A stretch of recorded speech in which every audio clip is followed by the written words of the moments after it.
Boa noite, Evelyn. Seja bem-vinda. Hoje a gente vai falar aqui na live com o Dr. Wellington sobre a fertilidade masculina e ele vai trazer pra gente essa abordagem integrativa, como podemos melhorar a fertilidade masculina, quais são os fatores que podem estar impedindo o seu sonho de engravidar, como essa abordagem, né, ela funciona para o casal. Então sejam todos super bem-vindos. Gessi, querida, bem-vinda.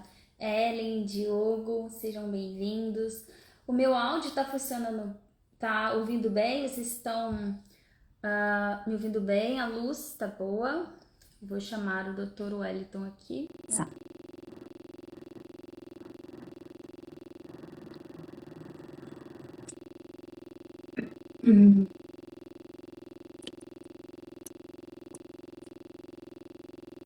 Boa noite!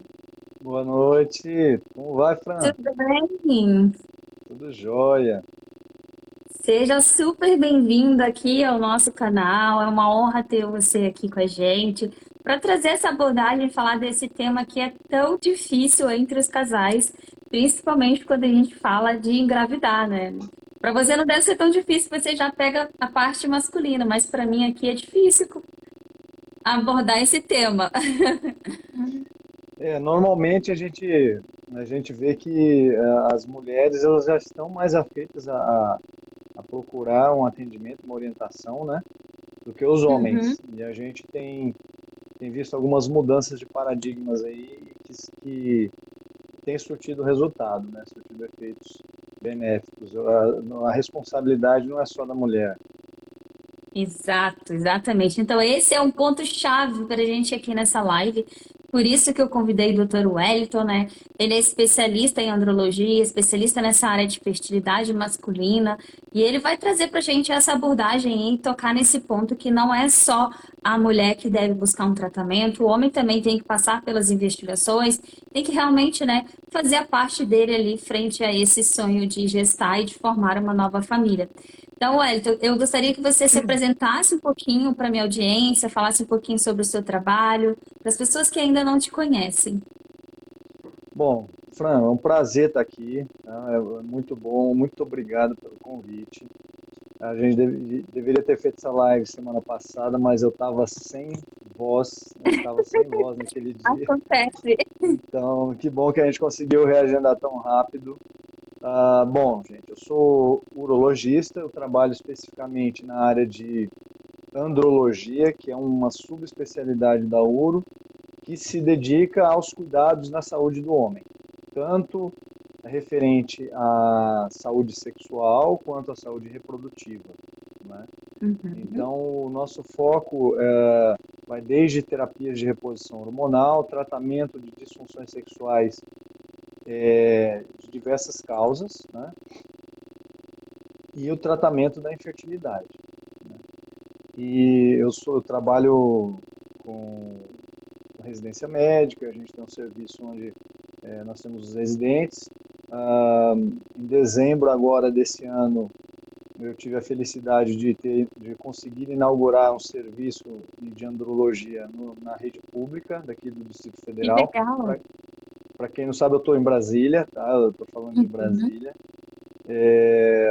A gente conseguiu também em dezembro, ó, dezembro foi um mês abençoado. Em dezembro a gente conseguiu a homologação e a criação da Lei de Saúde do Homem Distrital, que eu participei da criação dela juntamente a um gabinete, e o governador daqui assinou e aprovou a lei. Então a gente foi fruto assim dos últimos 5, 6 anos de trabalho intenso, sabe?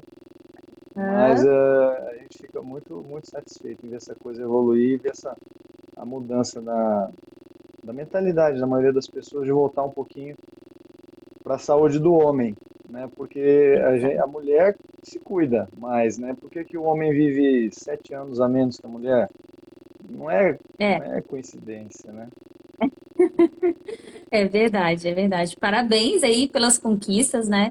Pra gente que trabalha na fertilidade, isso é uma grande referência, né? Poder ter profissionais que estão aí lutando e buscando, né? Esse conceito aí para difundir a fertilidade masculina. Então, parabéns. Quero já aproveitar e fazer logo uma pergunta introdutória aí que todo mundo sempre faz, né?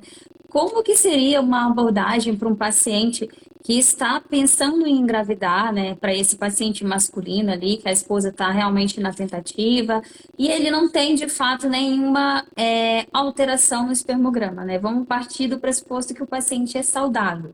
Depois a gente entra Uhum. na parte das patologias. Tá. Então, como era o pensamento tradicional, né? Quando é que você começa a investigar a infertilidade masculina? Quando o casal Uhum, está tentando ter filho há 1 ano e não consegue. Aí que era indicado você começar a fazer espermograma, perfil hormonal e começar a investigar isso daí. Está tendo uhum, uma mudança, né? Então, atualmente, o que a gente tem orientado, em virtude de algumas coisas que a gente vai discutir aqui mais à frente, no momento em que a pessoa está se programando ou tendo a ideia de constituir família, de conseguir uma gestação, nesse momento já é importante a pessoa fazer uma avaliação orientada, tá? Porque uhum. mesmo nesses casos de pessoas, no caso homens, aparentemente saudáveis, tem se observado uma dificuldade para conseguir a tão sonhada gestação, né? Então, a casais, isso assim, tem aumentado nos últimos anos. É, Eu tenho acompanhado, né, você também, eu acompanho aqui seu trabalho. A gente tem acompanhado casais jovens sim. com cada vez maior frequência, né, e que têm dificuldade Uhum. para conseguir, principalmente a primeira gestação, ou então que já conseguiram, mas ocorreram perdas, né? Sim, sim. Então, a orientação que eu dou hoje para um paciente assim que não tem alteração de espermograma é: vamos em frente, vamos tentar a gestação, ok. Agora, é interessante fazer uma avaliação, porque nós sabemos que existem fatores que podem afetar essa fertilidade, né? Que a gente comentou recentemente, o termo que tem se aplicado é a infertilidade sem causa aparente, que eu acho que você já está familiarizada também. Sim, sim. E é Então, muito comum os pacientes masculinos eles já terem um hábito de vida, um estilo de vida às vezes um pouco, né, menos saudável aí para a fertilidade, diferente da mulher, que a mulher às vezes ela tem, né, essa noção de que ai, meu óvulo não vai durar para sempre, então eu tenho que cuidar. Já o homem não tem essa percepção, né? Então, por isso é bom a gente também alinhar aqui assim alguns fatores, né, como por exemplo, ai, andar de bike por muito tempo, né? Paciente que está tentando engravidar, às vezes eu já recebi paciente aqui que fazia aquelas provas de triatlo e tal, e tipo, nesse período, né, normalmente ali que está tentando engravidar, o que que você orienta nesse processo quando o paciente está fazendo alguma prova ou algo nesse estilo aí, para fazer as tentativas? Um tempo então, antes, como que fica? um fator que é extremamente impactante, que vem sendo estudado nos últimos anos, isso eu diria talvez há menos de 10 anos, né, é o impacto do estresse oxidativo, né, na fertilidade, tanto do homem quanto da mulher. E Sim. especificamente a gente vem estudando isso desde o início, a relação disso com a saúde do homem. Então, o estresse oxidativo é o quê? Para quem não está familiarizado, é a produção dos famosos radicais livres. Os radicais Uhum. livres são moléculas que causam dano celular, né? E esse estresse oxidativo, somente pelo fato de nós respirarmos, nós estamos produzindo radicais livres.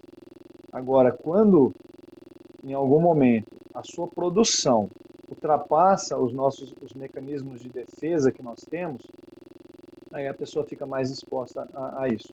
Então, com a vida moderna que nós temos hoje, cada vez mais tem tido esse impacto na produção de radicais livres sobre a fertilidade por alguns mecanismos. As atividades físicas extenuantes, elas também têm um impacto grande na formação de radicais livres, né, no estresse oxidativo. Então, essas atividades físicas de endurance, elas, do ponto de vista fisiológico, não são muito saudáveis, né? Nós sabemos que você forçar o seu organismo ao extremo, além do fisiológico, Uhum. isso aí deixa de ser saúde. Então, você vai ter um impacto maior nisso daí. Então, a recomendação que a gente tem no quesito de atividade física é fazer atividade física, mas dentro de limites fisiológicos, para você não ser mais um fator de produção de estresse oxidativo. Uhum. E relacionado à parte, né, de hábitos que eu digo assim, consumo, né? Tipo, por exemplo, bebida alcoólica, cigarro, o próprio café. Como você tem visto isso frente à fertilidade masculina? Existem alguns inimigos da fertilidade, né? E inimigos da nossa saúde. Uhum, Então, cigarro é um agente extremamente tóxico para a espermatogênese, né? Assim como é o álcool, né? Então, a recomendação, se nós estamos de frente, se você está disposto que eu digo hoje que para mim é o projeto mais importante da vida de um casal, é você sim, programar, é você ter o seu filho, né? Isso muda tudo, né? Então, você tem que estar disposto a alguns sacrifícios, né? Então, sim, sim. bebida tem que ser diminuída ao mínimo possível, tolerável de cada um. A gente precisa avaliar né? O consumo tem aumentado bastante, principalmente na pandemia. Cigarro não é tolerável, não tem negociação com cigarro, né? Controle do consumo de carboidratos simples, a gente precisa ter. A resistência insulínica é ruim também. Agentes que são considerados disruptores endócrinos, né, que nós temos cada vez mais ouvido falar sobre isso, os xenoestrógenos, né, que são substâncias que simulam a ação estrogênica, estimulam o receptor estrogênico. Então a gente Uhum. precisa tentar minimizar isso daí ao máximo. É, é. Cigarro Eu sempre eletrônico, né, falo, também, né, que o pessoal tá na é, moda, né? sim, pois é. Em frente também a esses, né, esses hábitos de consumo, a gente tem que levar em consideração a qualidade do sono do paciente também. Esse, né, se o paciente ele não dorme adequadamente, aumenta realmente o estresse oxidativo, é durante a noite que tem aí a produção de grande parte da testosterona, né? Para a gente na medicina chinesa tem a produção ali e a difusão do sangue nas regiões, né, na bolsa escrotal principalmente, então uma nutrição adequada do espermatozoide. Então o paciente às vezes não dorme legal, fica frente à, né, exposição à tela, dorme muito tarde, às vezes tem vários despertares durante a noite, e isso também vem contribuindo para, né, a alteração da qualidade dos espermatozoides. Um fato é que para a espermatogênese nós precisamos ter testosterona intratesticular. Então é testosterona que o nosso organismo produz, não é testosterona exógena, que é um ponto Uhum, depois que eu queria comentar aqui com você. Então uhum, nós precisamos ter níveis adequados para que ocorra a espermatogênese. Então o sono adequado é fundamental não só para isso, para a nossa saúde como um todo, né? sim, sim. E nós sabemos hoje que a qualidade de sono da população em geral está muito ruim. Está muito ruim. Então, eu reservo um espaço na minha consulta para falar especificamente sobre sono, né? Porque É. eu acho fundamental, né? Eu acho que você aborda isso também, né? Sim, sim, eu falo bastante com meus pacientes, né? Essa questão do sono, para a gente, na visão da medicina chinesa, é muito importante, também na medicina ocidental, eu como farmacêutica, dou, né, essa orientação aí, tanto para masculino quanto para o feminino, e para a saúde toda, né? Emocional, imunidade, tudo a gente precisa realmente ter uma qualidade de sono. E eu sempre falo, você se prepara para viajar, tipo, você vai fazer uma viagem, você se prepara, faz a mala, faz roteiro, mas o sono é uma viagem diária, e muitas vezes a gente não se prepara. A gente está lá assistindo televisão, do nada desliga e quer dormir. Só que o nosso corpo ele não funciona assim. A gente precisa da secreção natural de melatonina, a gente precisa de rotina. Criança tem rotina para dormir, mas a gente adequadamente não está tendo rotina, né? Então a gente precisa inserir essas rotinas aí na nossa vida, principalmente na qualidade de sono. E na parte de alterações de espermograma, assim, o que que você tem visto mais, assim, para os casais que estão tentando engravidar? Tipo, é uma alteração mais na morfologia, na fragmentação. Eu tenho recebido bastante fragmentação de DNA dos pacientes, e pacientes jovens, assim, tem uma faixa de 37, 38, teoricamente é jovem, né, que é acima dos 40 que é, teria que aparecer essa alteração, mas agora, diante desses hábitos, né, tem paciente com 37, 38 já com uma alteração de fragmentação. Isso. Aquela, como você já tinha comentado antes, né, que a mulher já se preocupa, já sabe que tem um limite ali de óvulos, né, então ela já toma cuidado, e o homem, teoricamente, não. Aquela história que a gente ouvia antes, meu avô de 80 anos engravidou uma mulher. Assim, isso aí está ficando passado mesmo, né? As Uhum, novas gerações, isso aí vai ser uma coisa cada vez menos comum de se ouvir, porque sim. realmente a qualidade nós temos observado, tá? Isso é um fenômeno mundial. Nós temos observado nas últimas 4 a 5 décadas um declínio importante na produção de espermatozoides, né? Na concentração, né? Na concentração de espermatozoides. Em 2010, a OMS mudou os parâmetros Uhum, com uma redução, né, dos parâmetros de normalidade, né, que são as taxas de concentração. Ainda, ainda hoje você encontra diferentes laboratórios usando diferentes valores de referência. O fato é que esses valores são de média populacional e eles têm caído drasticamente nos últimos anos, né, nas últimas 4 décadas. Então, nós temos observado pessoas com contagens cada vez menores. Ah, Estatisticamente, como você falou, nós temos uma taxa de fragmentação de DNA maior já a partir dos 40 anos. Então, o homem hoje, após os 40 anos, ele já tem que estar mais preocupado com sua fertilidade mesmo. Só que isso tem ocorrido antes, como você citou, né? uhum. Então, é um exame que, hoje, nessa questão de fertilidade e também de saúde do homem, eu tenho atendido pessoas do mundo inteiro, sabe? De todo local. E algumas localidades há uma maior dificuldade na realização de alguns exames. O teste de fragmentação de DNA é um deles. Então, às Uhum. vezes fica limitado, dependendo do local onde a pessoa resida, a realização desse teste. Em outros locais é muito fácil de fazer, né? E tem laboratórios de qualidade. Mas nós temos visto, sim, uma maior frequência de pessoas jovens com aumento na taxa de fragmentação e outras alterações, né?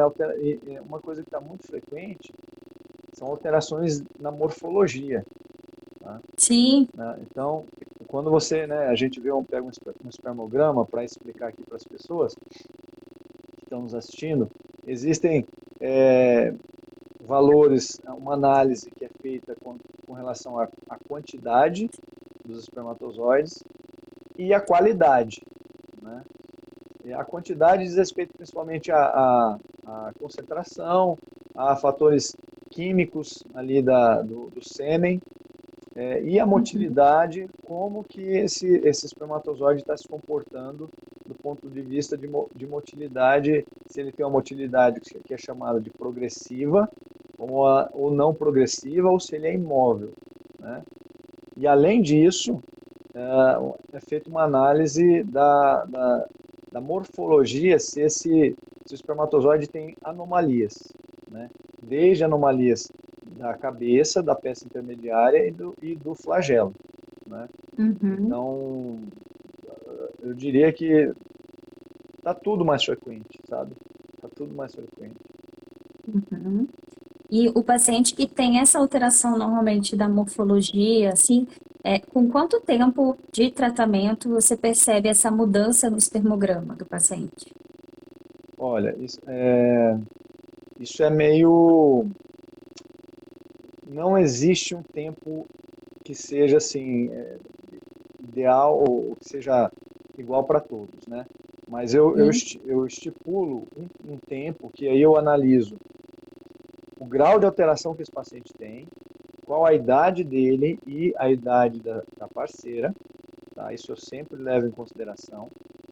E qual a taxa de fragmentação de DNA que a gente encontra.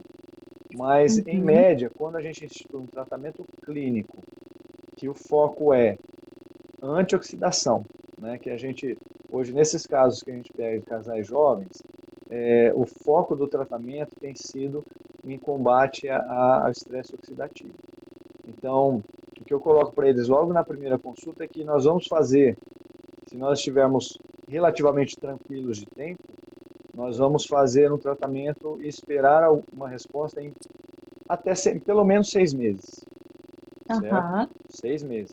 A primeira reavaliação eu faço aos 3 meses e depois, aos 6 meses, eu reavalio para ver qual vai ser o desfecho e a conduta que a gente vai. Em média, eu acho que 6 meses tem sido o tempo razoável para analisar se vai ocorrer uma melhora ou não, né? E aí Uhum. tem uma coisa que eu cobro também, tem o dever de casa e tem a parte médica, né? Eu vou Sim, sim. prescrever o tratamento, eu vou orientar, nós vamos ter os adjuvantes no tratamento, a acupuntura, a nutrição, mas tem o dever de casa que o paciente tem que fazer também, né? Que é justamente comer, atividade física adequada, né? Ter os cuidados com a dieta, né? Porque isso pode piorar bastante. Deixa eu mandar um abraço aqui para o Dr. Manuel Benício, que há muito tempo eu não falo com ele. Ele é meu colega de turma e é um Que grande legal. médico. Tá? Entrou aqui Seja agora com a bem-vinda, gente. Manuel.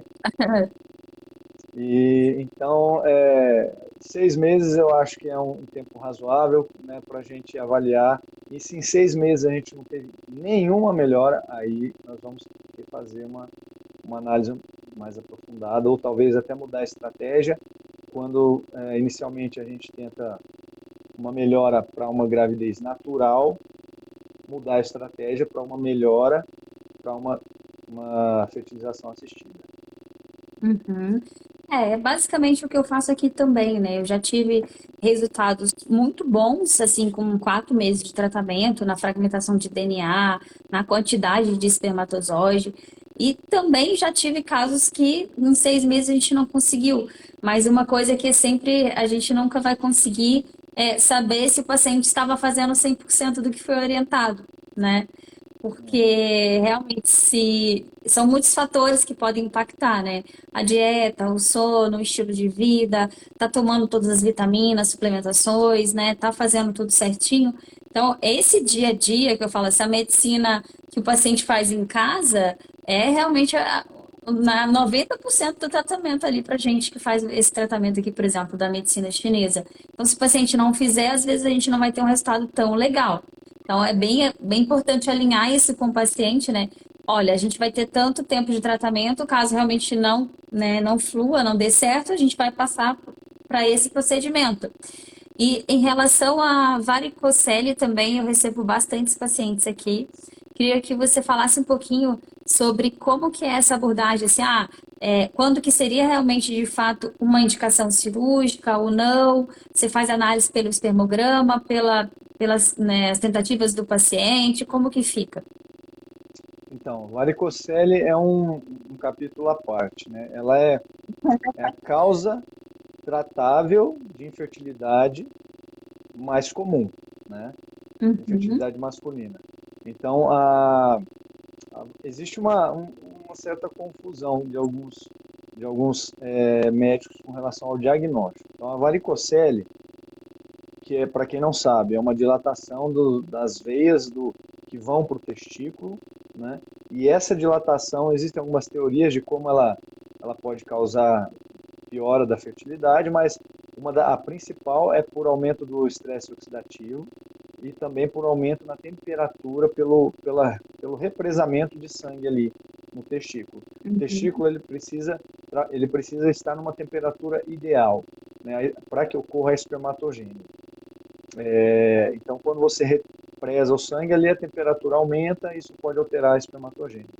Então, Uhum. a varicocele no paciente jovem que tem uma varicocele grau 3, existem 3 graus de varicocele, sendo o grau 3 o mais grave.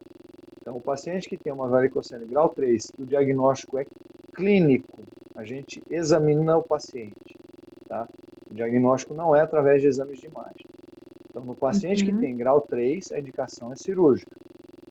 No Uhum. paciente que tem grau 2, veja, cirúrgica, mesmo que ele tenha um espermograma normal, tá? Se ele é bem Uhum. jovem, mesmo que ele tenha espermograma normal. Quando ele tem uma varicocele grau 2 e alterações no espermograma, a gente também indica cirurgia. Tá? Se ele é um Uhum. grau 2 ou grau 1, mas o espermograma está normal, dá para você ir observando ali de perto esse paciente e vai acompanhando ele ao longo, acompanhando esse espermograma, né, ver se vai ocorrer alguma alteração. Mas o impacto importante que ocorre também na varicocele é com o estresse oxidativo. O tratamento é uma cirurgia que deve ser feita por microcirurgia, tá? Essa é a técnica indicada pela Sociedade Brasileira de Urologia, pela Associação Americana, Europeia. Então, a microcirurgia é onde se faz ali a dissecção e a ligadura das veias, né? Das varizes testiculares.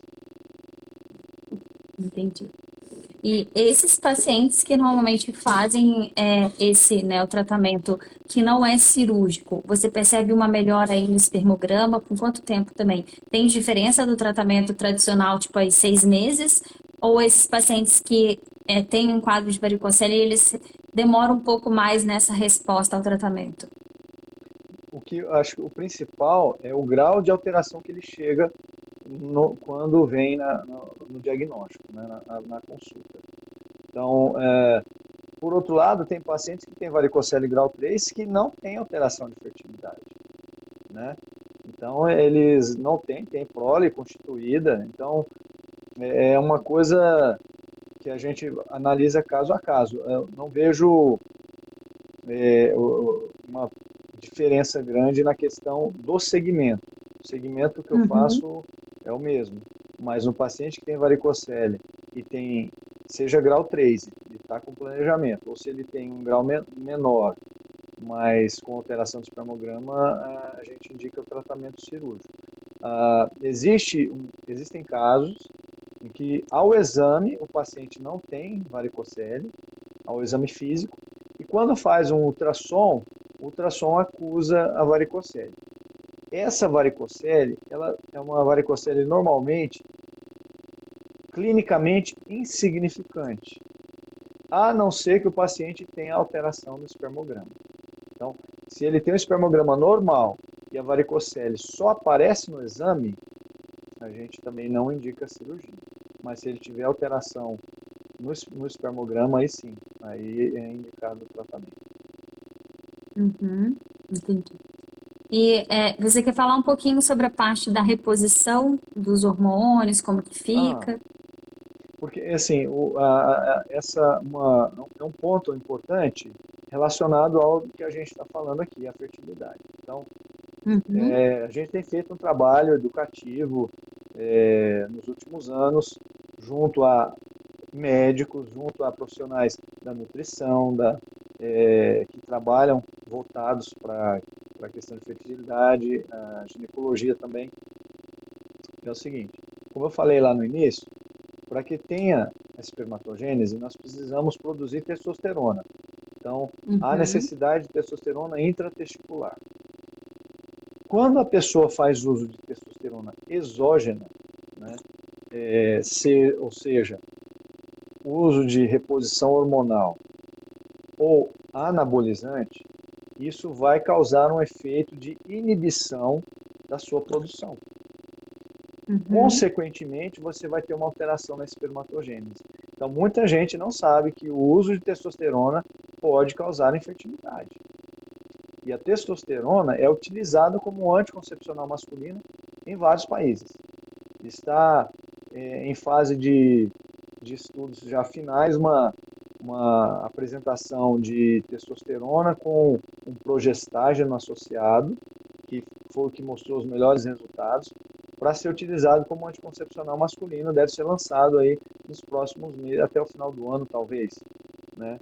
Então, Uhum. a testosterona, quando ela é utilizada e tem algumas formas que causam um impacto maior na espermatogênese, o homem pode ter subfertilidade, ocorrer um decréscimo na produção, ou até Zero. cessar completamente, a azoospermia. Uhum. Eu já vi paciente em Sim, 3 meses ficar zero de produção de sim, espermatozoide, né? eu já tive E também. muitos acham, quando eu parar, volta ao normal.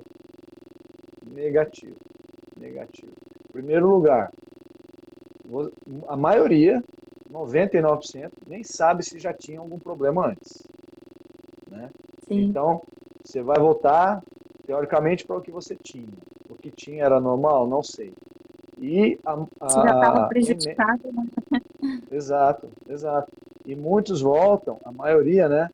Não volta a 100% do que era, né? Uhum. Então, esse é um ponto que a gente tem procurado orientar, né? Nos pacientes que fazem uso de reposição, a gente faz um tratamento. Nos pacientes que fazem uso de anabolizante, a gente faz a orientação e o tratamento quando eles estão com esse foco de fertilidade. A gente faz um trabalho de educação também, né? Para Uhum. as pessoas, né, que evitem esse tipo de prática, né? Porque isso pode ter Uhum. outras consequências também, né? Não só a infertilidade. E, e isso é algo que a gente tem falado bastante, porque é uma dúvida de muitos colegas profissionais, né, e também da população. Exatamente. É. E uma coisa também que eu queria que você falasse é, por exemplo, eu recebo aqui bastantes pacientes que têm algumas alterações bem básicas nos exames e que, infelizmente, outros colegas não dão muita atenção. Por exemplo, uma baixa vitamina D, um paciente aí com B12 baixa, né? Que são suplementações assim de base para uma qualidade dos sistemas e que poucas pessoas fazem.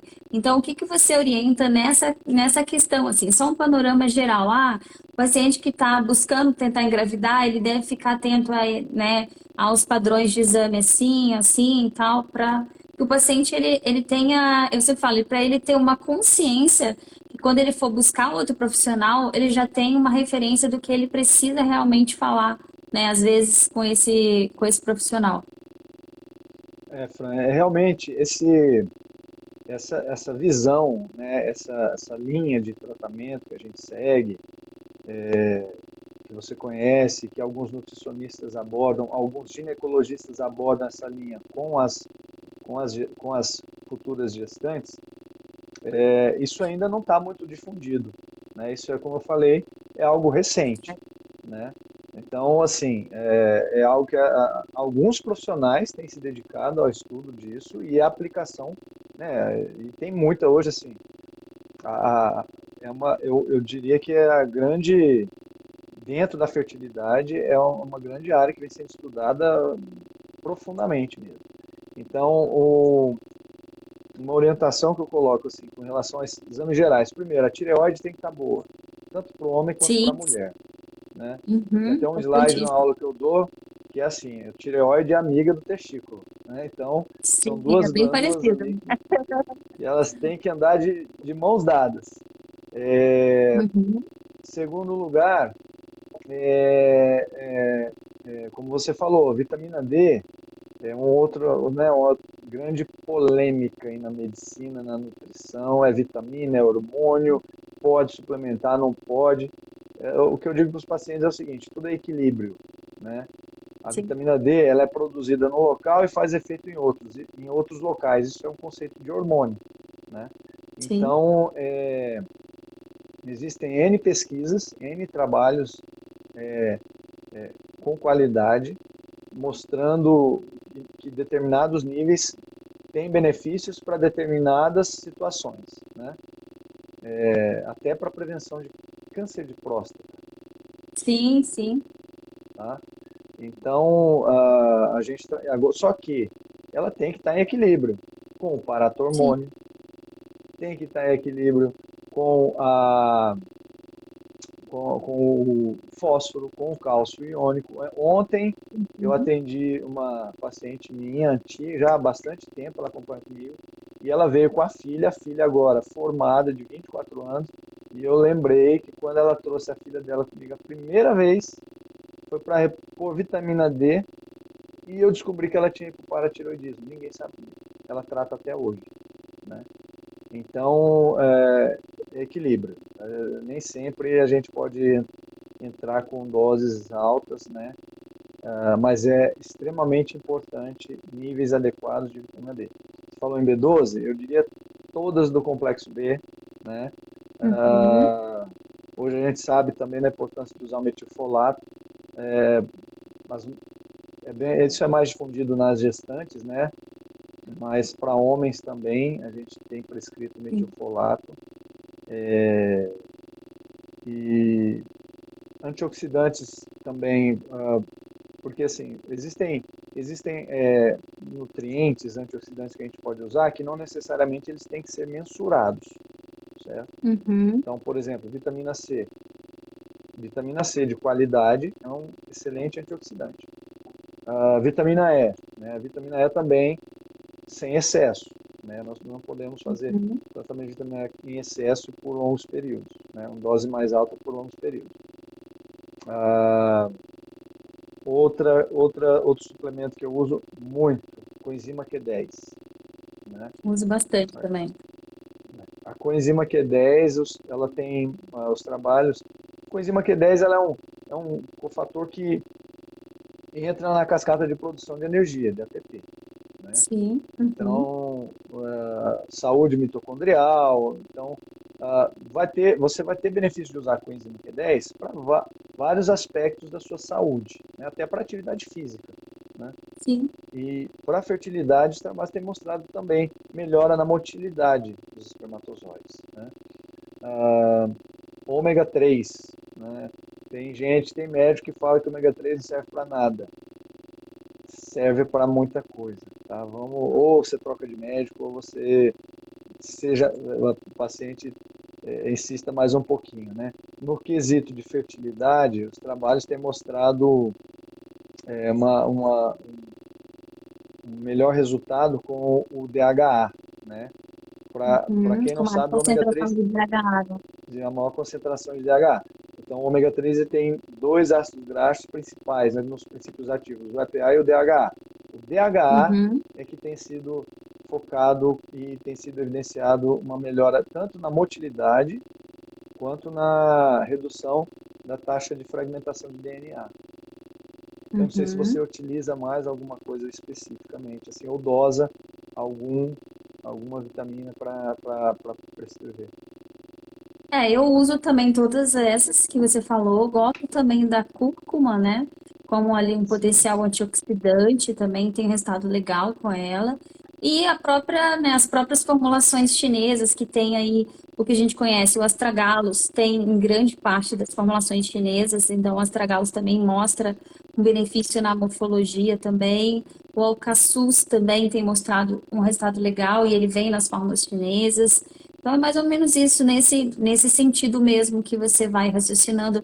A melatonina também, não sei se você já leu alguns artigos, mas a melatonina também é, tem mostrado até uma melhora na fragmentação de DNA desses, né, desses espermas, então eu acho legal também o paciente ter essa noção na hora que for conversar com o médico, né? Eu sempre deixo aberto aí quais são os potenciais estratégias naturais para o paciente tá, né, aí buscando, o que eu falo, né, buscando outras informações aí com os profissionais também para tratar, né? A melatonina é muito interessante porque ela, né, muitos não sabem, mas ela é um dos mais potentes antioxidantes que a gente tem à disposição, Sim, né?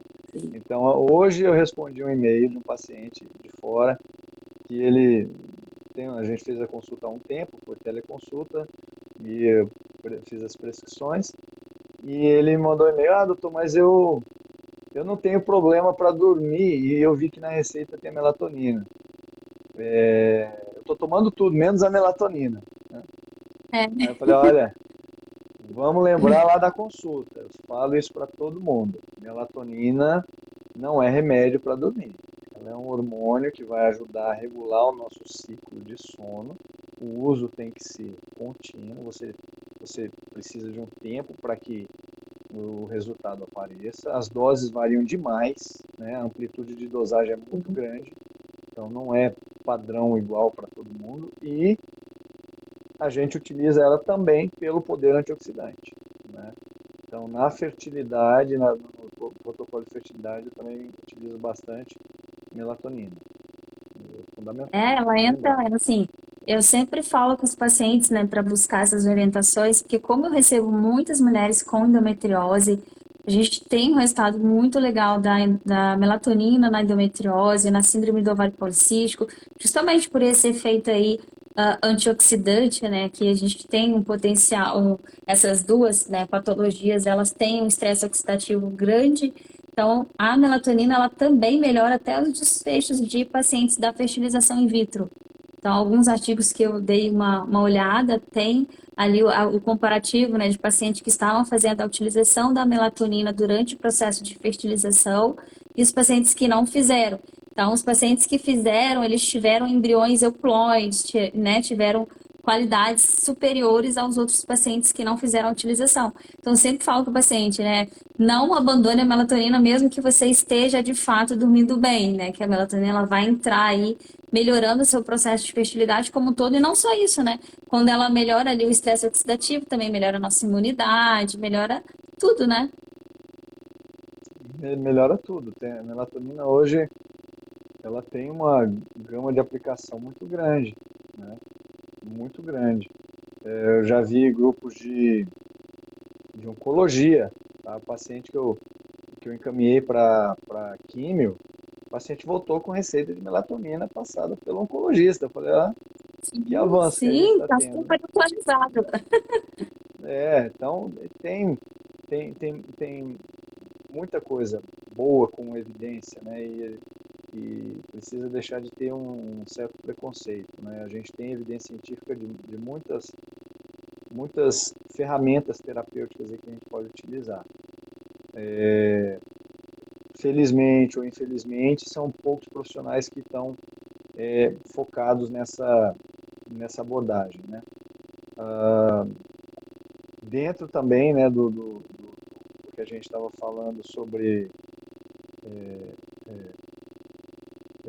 fatores que podem prejudicar a espermatogênese ou o estresse, aumentar o estresse oxidativo, né? Existem as toxinas ambientais, né, que a gente Sim. está exposto, né, diariamente, tanto a drogas, pesticidas, os metais, né, metais pesados, eu acho que você trabalha com isso também, né, Uhum.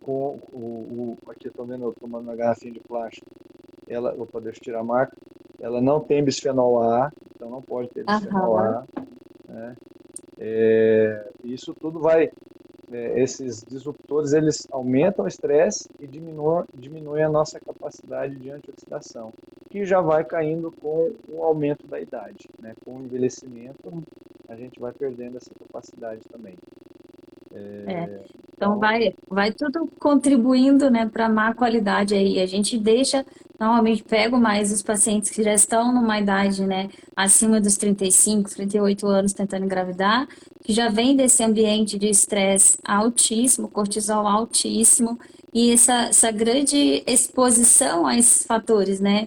É claro que tem coisas que a gente não consegue controlar, mas por exemplo, consumir algo, né, num pote de vidro ou, né, realmente num material que seja livre dessas toxinas, já é pensando em longevidade, não só em fertilidade, né, como você mesmo Uhum. disse, alguns casos, né, de câncer de próstata também pode vir desses, né, maus hábitos e dessas exposições a próprias toxinas e essas utilizações de coisas que vão formar essa disrupção endócrina, né? Tem algumas perguntas aqui. Deixa eu ver.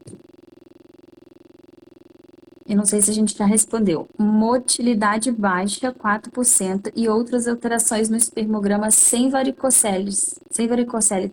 Deve ser ter tratamento, né? Não consegui pegar o resto. Tem reversão, ela colocou aqui, né? Se tem reversão. Ah, tem reversão? Uhum, É, é, então, a alteração, a motilidade ela pode ser uma motilidade progressiva, que é o que a gente quer. Então, o espermatozoide ele uhum, progride, ele vai lá em direção ao óvulo. Uma motilidade não progressiva, onde ele fica parado, mas tem motilidade, mas ele não tem uma locomoção frontal, ou ele está totalmente imóvel.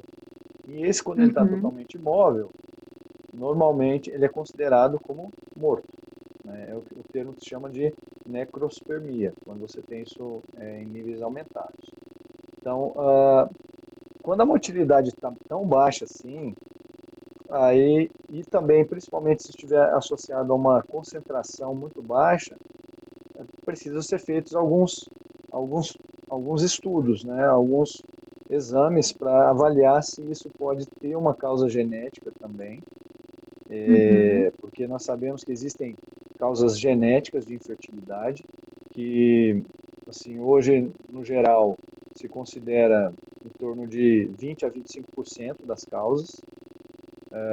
Para você ver, o estresse oxidativo é quase, ele já está sendo implicado como responsável em cerca de 40 a 45% das causas de infertilidade. Então, uhum, está mudando, né, essa ideia.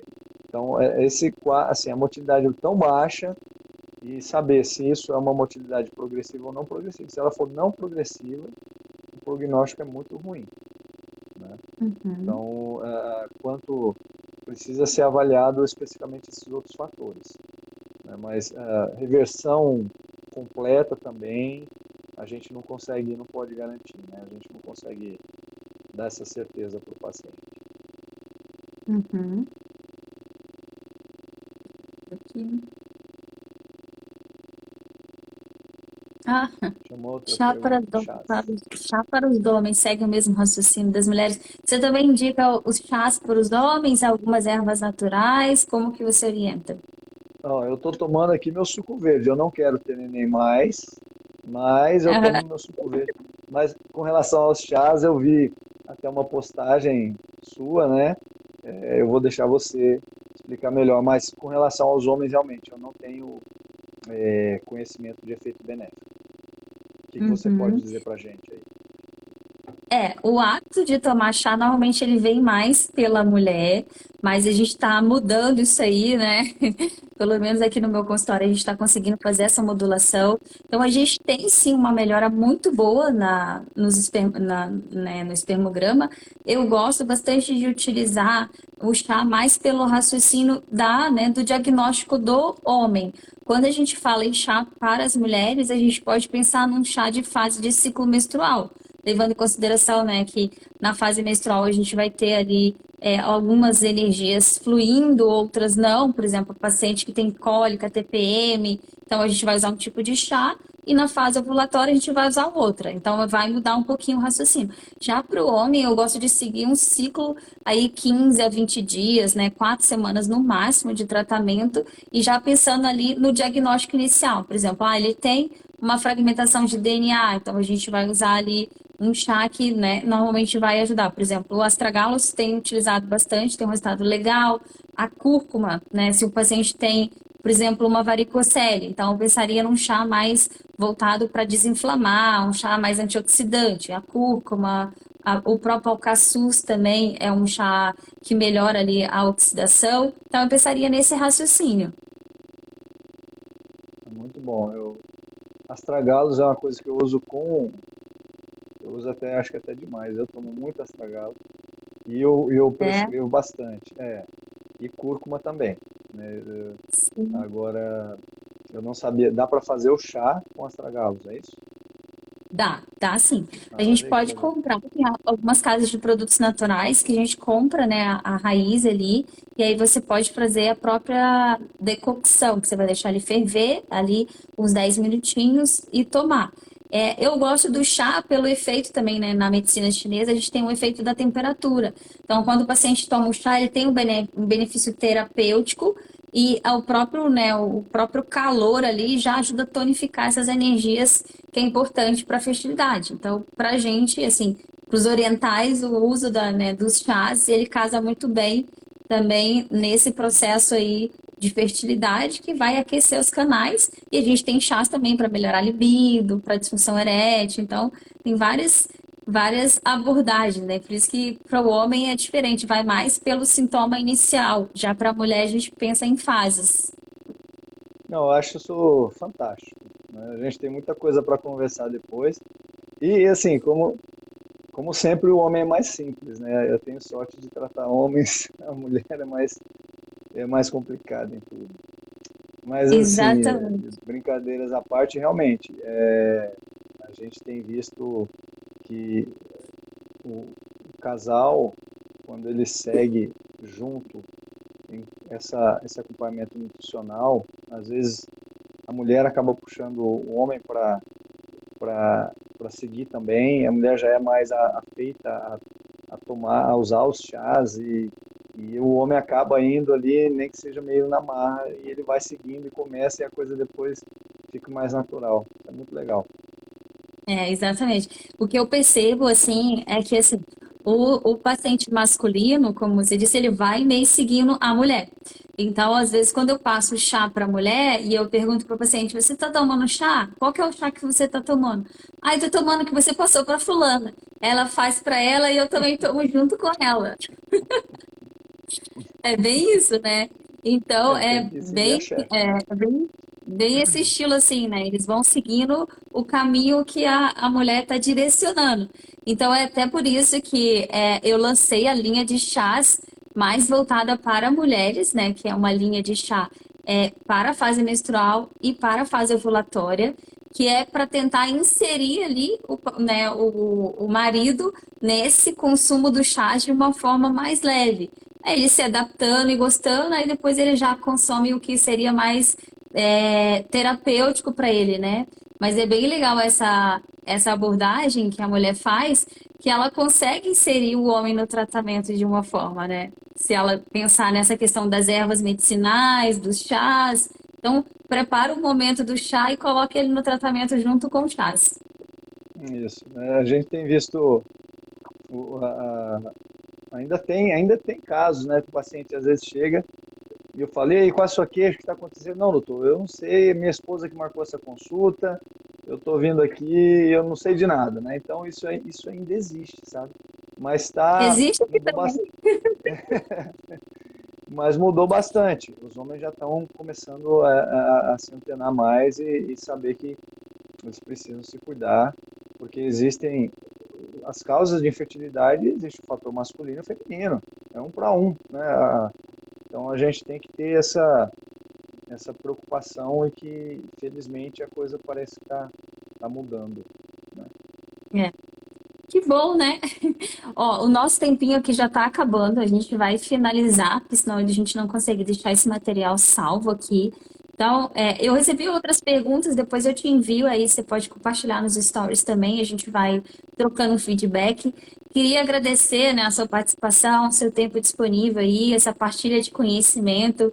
Foi muito legal ter essa troca aí com a sua abordagem, né, bem parecida aqui com o que a gente faz. Queria ter você aqui por perto, mas agora eu já sei que você também faz atendimento online, então eu posso direcionar os meus pacientes que precisarem, né, desse tratamento também. Se você quiser deixar alguma mensagem para os outros pacientes, para as outras mulheres, indicar essa live para os seus parceiros também, né? Porque a gente sempre tem mais mulheres nas lives, mas depois elas acabam encaminhando essas lives aí para os parceiros.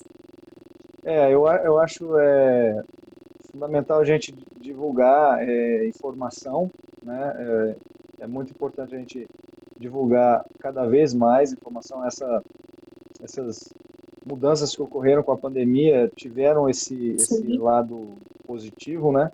E é fundamental, o que eu tenho colocado é que é fundamental o acompanhamento do casal. Não é responsabilidade só da mulher quando você define que vai compor uma família. Então, Uhum. o homem precisa também tomar a frente e se dispor a fazer uma avaliação, investigar se há algo que possa ser tratado ou se há algo que possa melhorado, porque a gente trabalha até com o objetivo de melhorar a qualidade do espermatozoide. Você Sim. pode fazer isso, né? E isso é extremamente bem-vindo. Ainda hoje eu tive um resultado, um paciente meu de Curitiba, que vai nascer agora no mês que vem, o neném dele. Então, assim, depois da gente passar, fazer né, tinha umas alterações bem importantes. Então, se eu fico feliz quando eu tenho uma notícia dessa, imagina o casal, né? Então, Exato. é fundamental o casal acompanhar e esse tratamento ser feito cada vez mais de forma multidisciplinar, né? Eu acho Uhum. fantástica essa abordagem que você faz com a medicina chinesa. Eu acho fantástica a abordagem que algumas nutricionistas trabalham nessa linha também, Sim, sim, né? a gente tem. E, e eu acho que a gente tem que andar de mãos dadas, né? A gente tem que unir esses conhecimentos, essas táticas, né, terapêuticas, porque no final o objetivo que a gente tem é comum, né? É o Mesmo. mesmo, né? Exato. Então, eu acho que essa integração que a gente está conseguindo fazer só vai trazer bons frutos daqui para frente e os grandes beneficiados vão ser os pacientes, né? E foi, Exatamente. É sempre bom, né? não, e agradecer novamente, né, o convite. Eu fico muito satisfeito em poder participar desse tipo de live e fico à disposição, tá? Os meus contatos, as perguntas que você tem anotadas aí Uhum. para responder e fico à disposição aqui, né, no Instagram também. Quem quiser tecer algum comentário ou tiver alguma dúvida específica, pode mandar direto também que eu procuro responder. Ótimo, ótimo. Gente, muito obrigada pela participação, por vocês terem, né, mandado as perguntas e participado aqui. Se tiver alguma dúvida que a gente ainda não conseguiu responder, porque o tempo realmente é curto e o assunto é grande, né? Nosso objetivo aqui foi, de fato, trazer esse panorama de infertilidade masculina, falar um pouquinho mais sobre essa abordagem integrativa e mostrar a importância que tem que ter, né, do casal frente a esse tratamento de fertilidade, que o homem também tem que ter essa busca ativa e mostrar esse outro lado aí dessa abordagem integrativa, né, do Dr. Wellington, a minha também, para que vocês consigam realizar o sonho de ter uma família, que é o sonho que todos os profissionais aqui estão, né, em busca também. É isso aí. Eu quero deixar uma boa noite para todos, tá? Um grande abraço, Fran. Vamos Obrigada. conversar bastante, tá? Eu acho que Pode tem, deixar. tem, tem muita coisa para a gente trocar e eu já estou vendo até alguns casos aqui para eu já discutir com você. E muito obrigado a todos Ótimo. que ficaram aí com a Vamos, gente até agora assistindo. vamos nos falar assim, tá? Bom descanso, uma ótima semana aí, tá? Tchau. Para todos vocês. Um abraço.